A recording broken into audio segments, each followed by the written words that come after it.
Today we will be with experienced professionals in the NFT gaming space.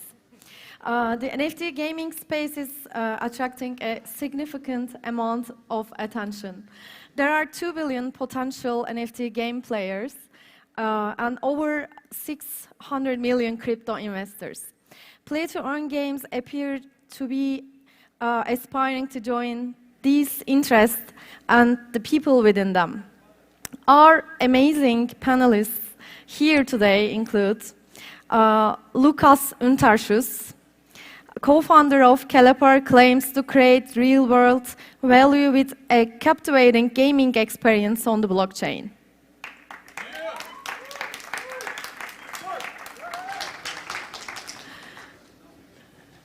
Welcome, Lukas.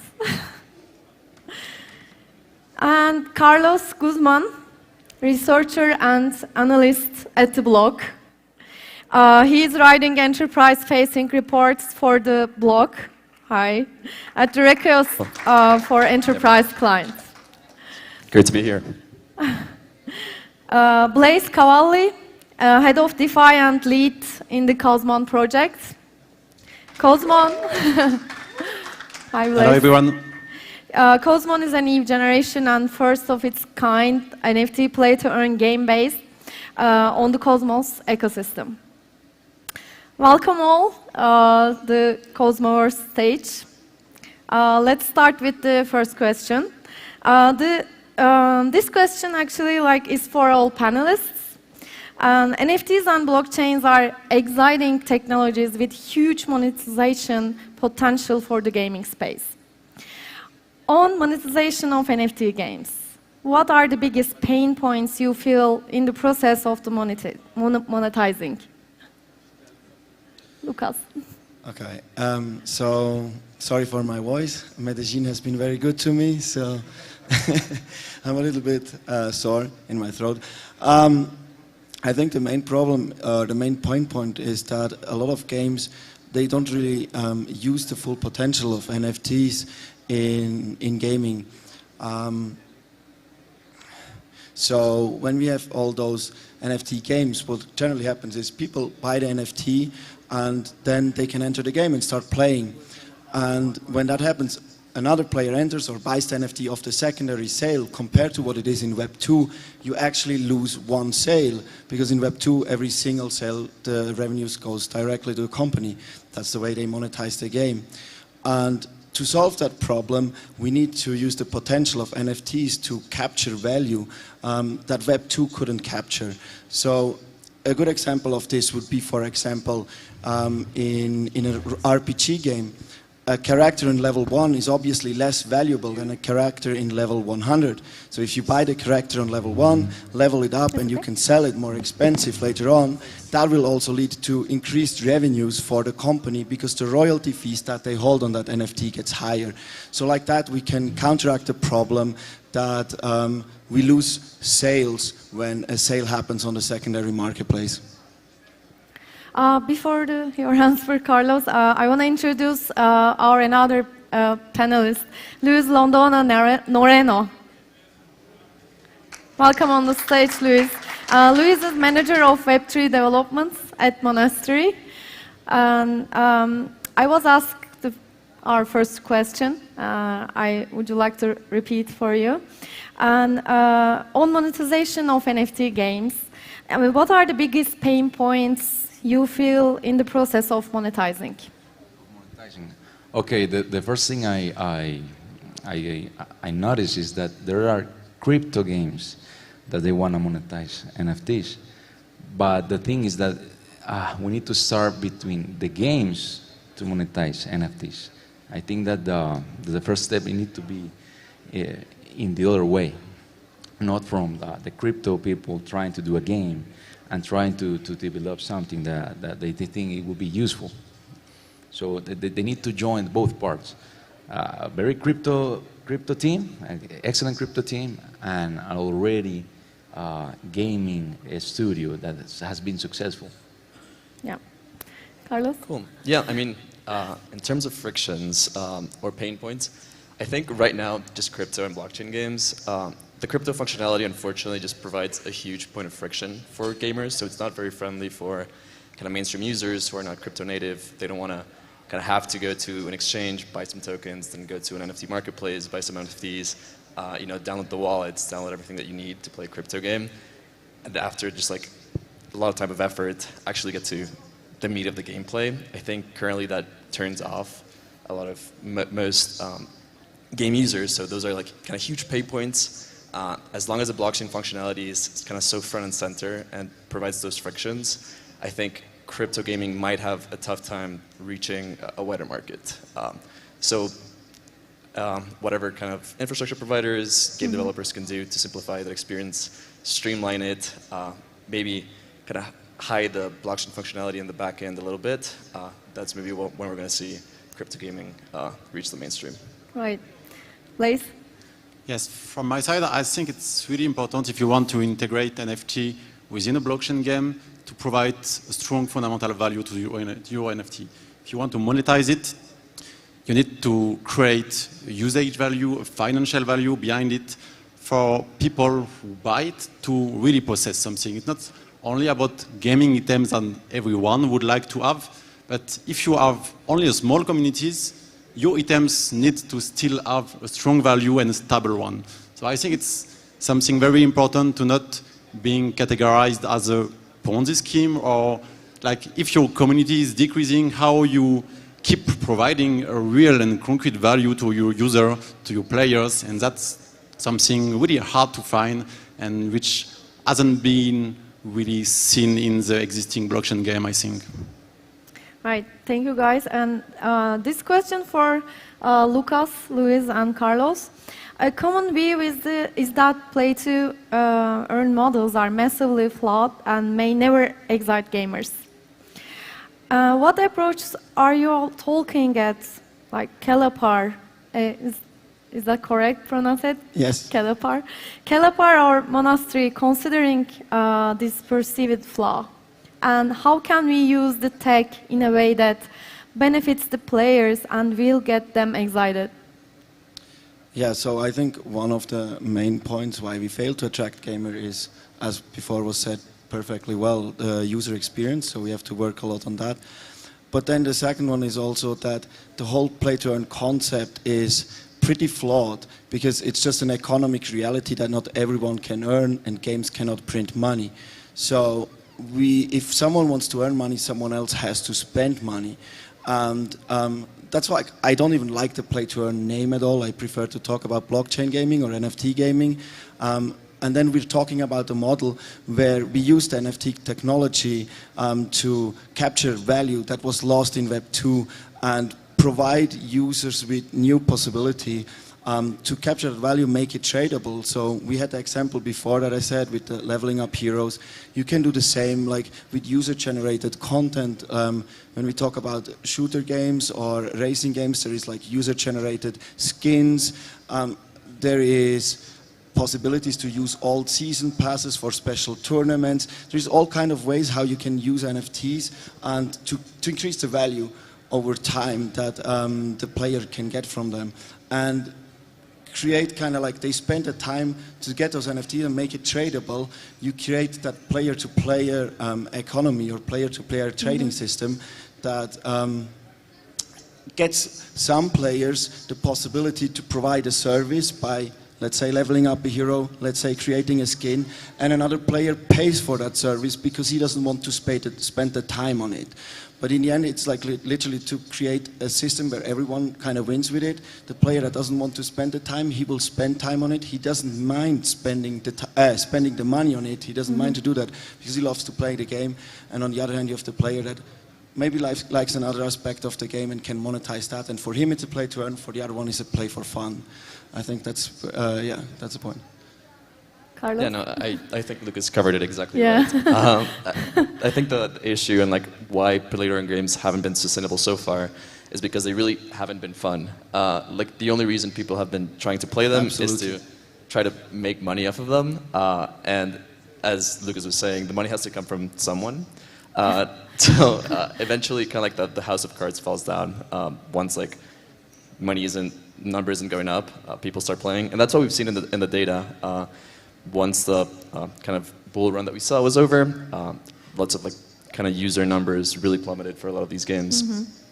So I think blockchain games have to actually add the element of fun, kind of have a community of gamers that actually want to be there because they see value in the game. They want to invest in the game to draw value from it, contribute value to other players, and you can use all of these crypto-economic mechanisms to allow kind of players, users, stakeholders to contribute value to the game in different ways, and kind of co-create that experience in ways that we really haven't seen before. As Lukas was mentioning, kind of user-owned and created content through governance, all sorts of like kind of really new, interesting mechanisms that we can add.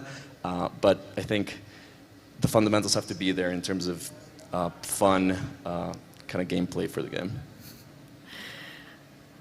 Luis?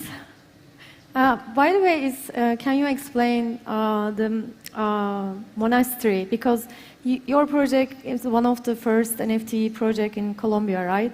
Yes, yes. So Monastery is the first luxury brand in Colombia. This year we're selling $20 million in just 3 years. So this is our first NFT drop, and the idea is to create a community around it. So in gaming, what I see is that, for example, I was a Call of Duty player. I entered Modern Warfare 2. I would love to see my skins, things that I can use in real life, to use it in my gaming, in my PC, in my PS4, PS5. So it will be so cool to start seeing what I bought at the store with my avatar. So those type of things with the gaming can be done with the NFTs. I think NFTs is the next step. I think NFTs, since they were conceived as Vitalik, when he was nerfed his sword in WoW, that's the go to play. Everything is being gamified, applications, everything processed. You enter a web page, and the user experience, you always try to look at gamified. So NFTs will be an excellent add-on to every single business you do, every single process you're gonna do. Thank you. The question is for Blaise. Cosmon, your project is described as a gamified investment product. First of all, can you define that more for the audience? Yes, maybe it's important just to give a little bit of context. So Cosmon is launched by the Key Foundation. Key Foundation is managing the keychain, where we are building our own regulated DeFi product, which are distributed in our own decentralized investment community called Club. So investment spirit is in our blood, and when we wanted to launch our own play-to-earn game, it was natural to infuse the investment spirit in it.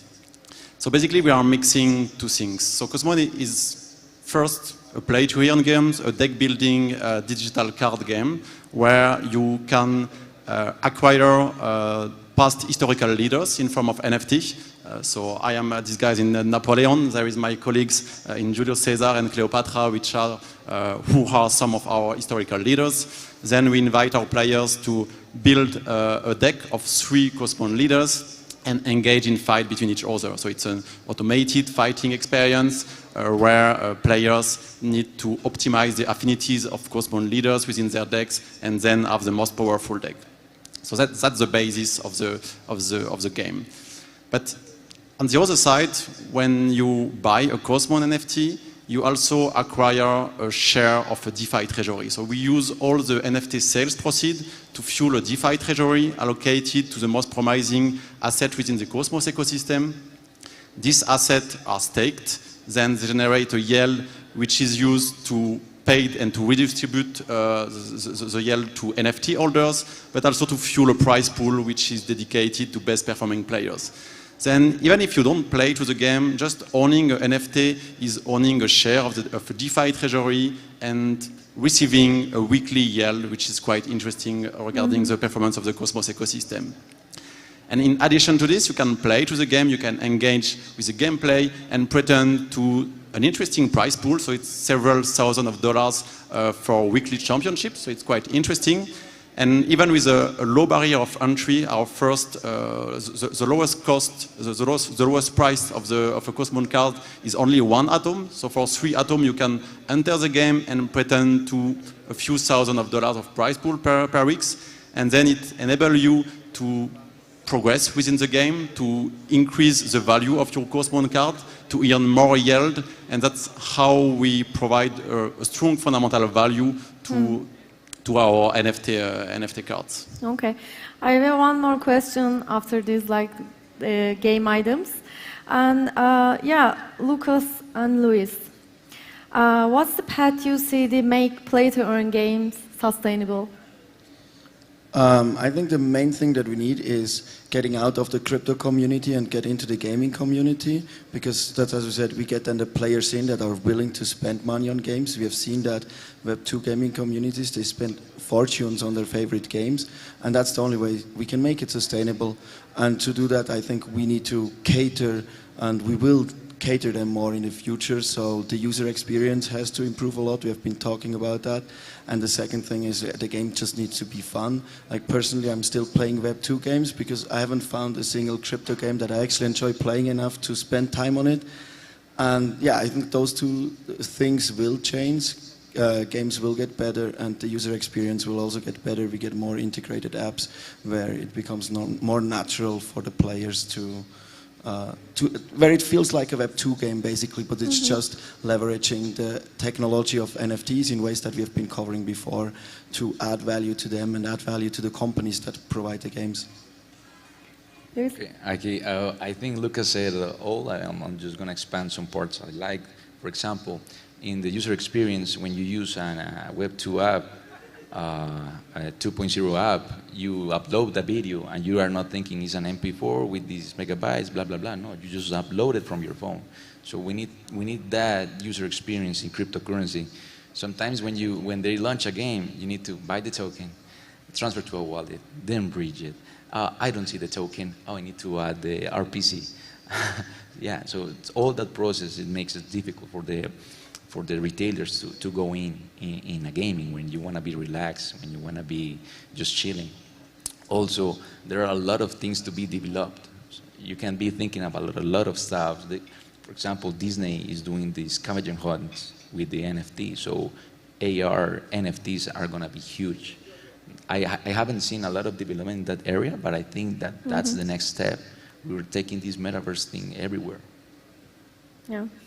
And also, Carlos, I would love to hear your perspective on I fully agree with these two. And as Lucas mentioned, kind of actually making these kind of games fun and reaching out to the entirety of the gaming community. I think part of it that will definitely be very important to making them sustainable. And part of what's needed there is, I think, the traditional gaming community has been very skeptical of NFTs so far, and they've, I think, kind of been in the past very skeptical of kind of like novel ways of monetizing, like loot boxes and other mechanisms that they feel kind of are besides the game or potentially are not necessarily aligned with kind of their interests. So they've been skeptical of publishers. I think as the user experience improves, as Lucas and Juan mentioned, there also has to be kind of communication, education to gamers to kind of demonstrate what the value of NFTs are, what it actually brings to the game, and how it actually enhances the experience and creates for a more, just like a better experience than they would otherwise have. That'll be important as well to kind of get crypto games to the mainstream. Thank you. Our time is almost finished, and I know it's hard to answer a short answer, but my last question for you, Blaise. NFT technology can give gamers sovereign ownership of their game items. And how do you see this as a mechanism for strengthening the economics within play-to-earn games? So from our side, it was really important to mix the interest of our investors and our players. So that's why we defined Cosmon as an ETF index on the Cosmos ecosystem, just to provide a strong investment performance to our investors. And this DeFi treasury is also fueling the incentive to the players. Then it enables us to have an interesting game to attract more and more players. And these players, they are providing more and more value to the key asset, which is the native asset of the keychain. And as we use the key asset to distribute the yield to the NFT holders and to the best performing players, then it creates quite a virtuous synergies between the investment aspect and the gaming aspect, where everyone is winning of this hybrid complex. So it was quite a complex thing to design, but I think it's quite successful. And we just launched the training mode of our game yesterday, and in just one day we had more than 5,000 fights that have occurred with several hundred of players engaged in the game, and we are already managing hundreds of thousands of dollars in value in our DeFi treasury. So I think there is really something interesting in this hybrid model between investment and gaming. Thank you. My last question, all the panelists. What will be your top recommendation to new startups who want to publish games in like NFT space? Like do this or don't start with that?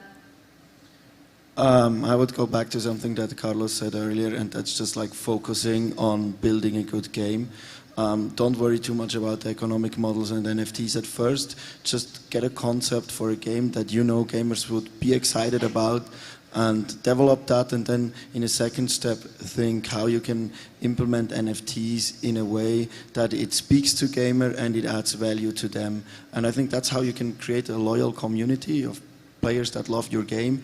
And at that point, it doesn't matter if the incentives aren't there anymore. They will play because they love the game. And so, yeah, if your game is not fun, it doesn't matter. Anything else that you do doesn't matter. At some point, you'll crumble. So that's the one thing that you really, really need to get right. And that's like create a game that's fucking fun to play.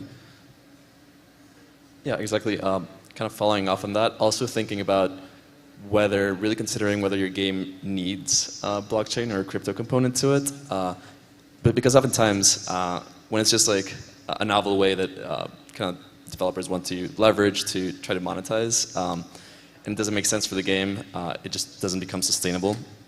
So really thinking about what the tokenomics brings to the game, how it enhances the experience.